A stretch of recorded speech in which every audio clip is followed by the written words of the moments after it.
Hey guys, welcome back to the YouTube channel, and today we're going to be getting right into this. An 05 Chevy Cavalier. Going to be doing front brakes and pads on this thing. So you can see the grooves in the rotors. They're completely shot. It's got a high, very bad vibration when braking upon any speed. Doesn't matter. It shakes really bad, especially when they get really hot. Stop and go traffic really does it. But that usually means that your rotors are shot, the brake pedal is pulsing as you're pressing it down, the steering wheel shakes, the car shakes, and usually it's the front rotors that are shot. The pads are not that bad, but they're getting replaced at the same time. You're not going to do rotors without doing pads at the same time. I got these at the junkyard, and you can say whatever you want about that, but these are like brand new, and they are within spec. They're 20 millimeters thick, which is what they're supposed to be, brand new, and that's what exactly these are. I cleaned them up a little bit with the what you call it, like a grinder that has a certain pad on it to take the rust off and anything that could have been on them, because the vehicle had been sitting in the rain and it had like a little bit of a surface rust to it, and I took all that off.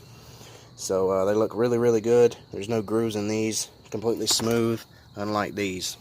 So I've already done the other side, so I'm going to do this side. And here's the part number for these. DG506 Duralast Gold brand. I believe they're lifetime warranty. They are semi-metallic brand. So these will do really good at stopping, which is what I wanted. You'll need a size 9 Allen head to remove the brake caliper, slide pin bolts to get the caliper off. You'll need a, of course, caliper press-in tool to push the caliper back in. You'll need some silicone paste. That is the only thing you use for slide pins on the brake caliper. Never use nothing else. You can get this at any local auto parts store. It's like $5 or $10 a tube.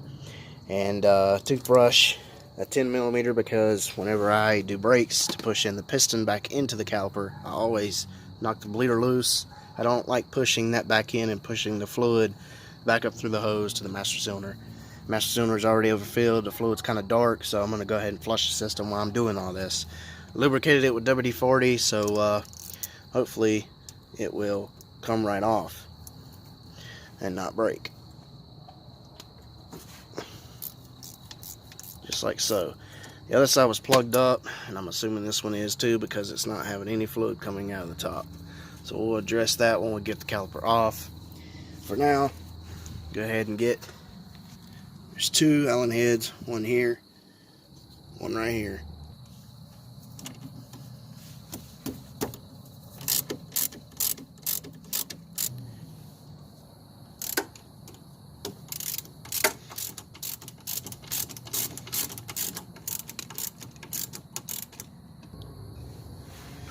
Alright, got the 2 bolts loose. Now you want to take and kind of push in between the piston and the pad, or if you can, get in between the pad and the rotor. But if you have good rotors, you don't want to do that, because you could chance scarring them up or messing them up somehow. So between the piston and the pad, usually where I go, and just barely kind of, you know, back and forth a little bit to kind of just work it in to where,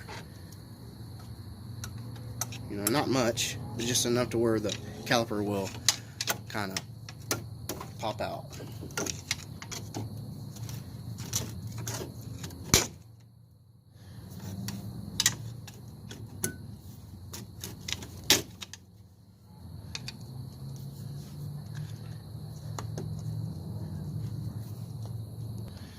Alright, look at that. The bleeder's working. That's good news. Be able to kind of flush the brakes whenever we take all this apart.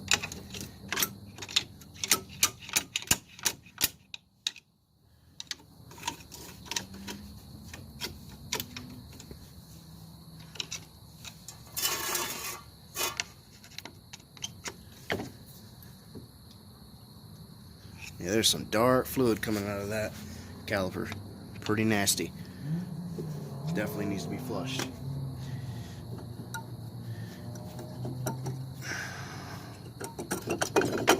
There we go. And off she comes. This one has a little clip-in style that pops into the caliper piston, and then this one has two tangs. You got to pop them outward and slide it up. That's pretty much how it comes off.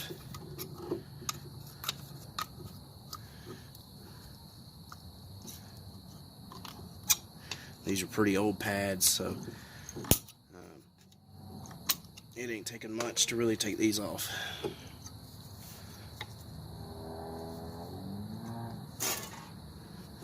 Well, I say that.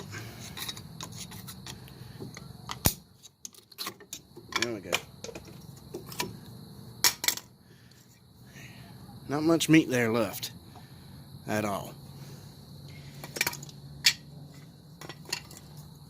Something else you want to look for is if they wear evenly on both sides. And these are kind of about the same. So, next thing I want to do is take the old one, put it back in here.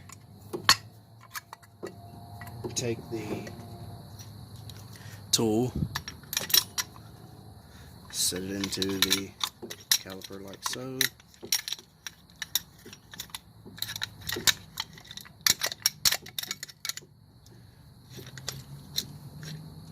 Alright, now that we've done that, you want to go back and open the bleeder if it ain't open enough, like so,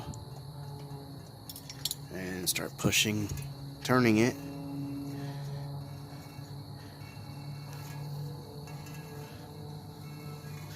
Not only does this help compress the piston, but you get the old nasty fluid out, can put fresh back into the system.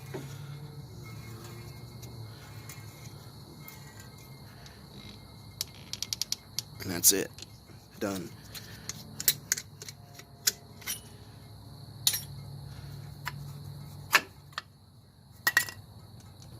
Something else I like to do is spray the whole thing off with brake cleaner, kind of clean it up a bit.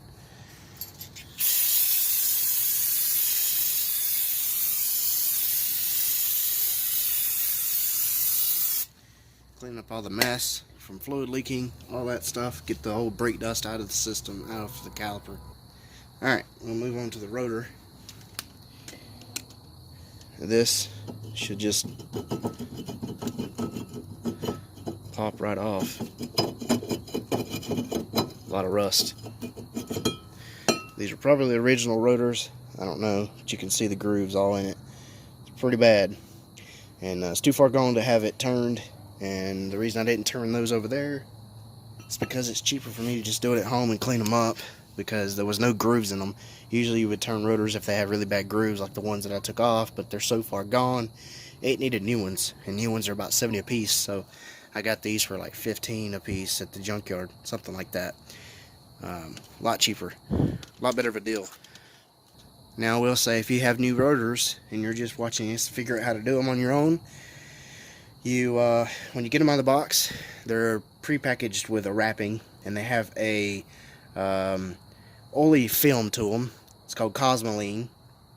You have to take brake cleaner, squirt the whole surface of the brake part pad that meets the rotor all the way around, completely off on both sides, or you won't have brakes. The reason they coat them with that is to keep it from rusting until it's actually put on the vehicle. That's really the only main reason.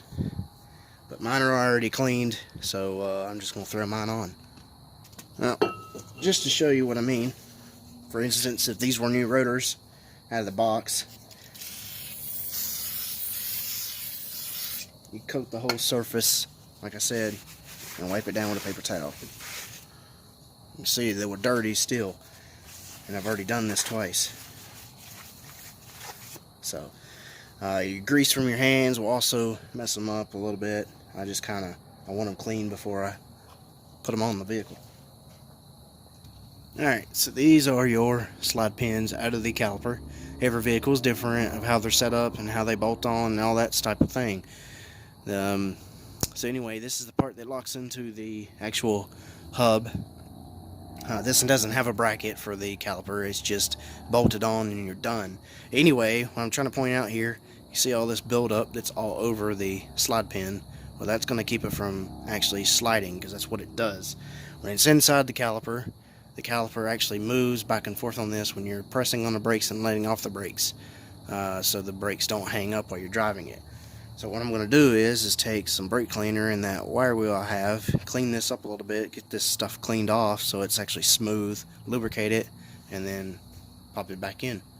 And this one's really bad, the buildup all over it from old silicone paste, stuff like that, and nobody ever cleaned it off. They probably just put pads on it and called it done.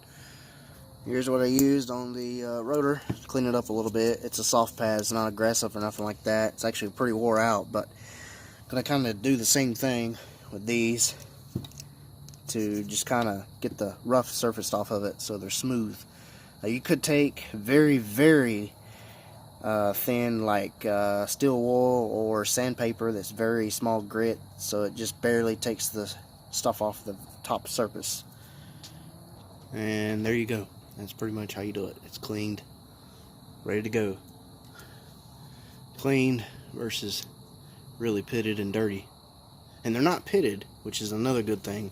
You don't want them to be pitted, because that could be catching inside of the lip and causing the caliper to hang up. Both of them are cleaned. Take your silicone paste, just like so.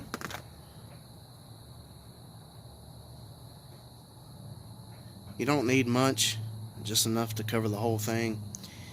And then I'm going to take some in the caliper itself into these holes right here and make sure those are cleaned out of dirt and lubricated good with the silicone paste. Alright, so now I'm going to put the new pads in. Actually, this one should go first because it goes inside the caliper.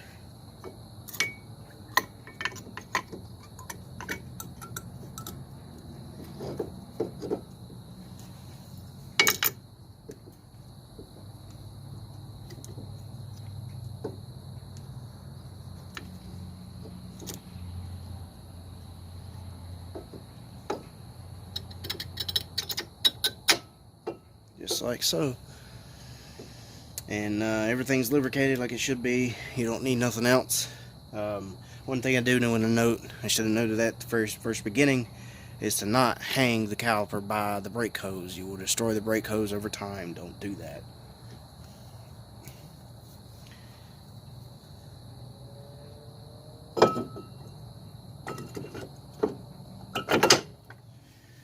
Alright. Tighten the bolts back up. And then pump the brakes, see if they work. Alright, you want it just snug and tight. You don't really necessarily need a torque spec for this. It's pretty much, and you're done. Same thing with the top.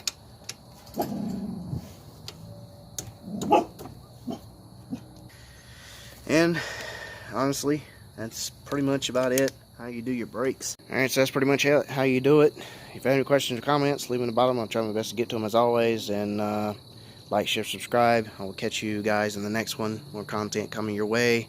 S10's coming, promise you. And a lot more other. Hopefully it helps out, save somebody some money, do front brakes versus taking it to a shop, spending somewhere around the ballpark of $300 to $600 for front brakes when it's really that easy. Catch you guys later.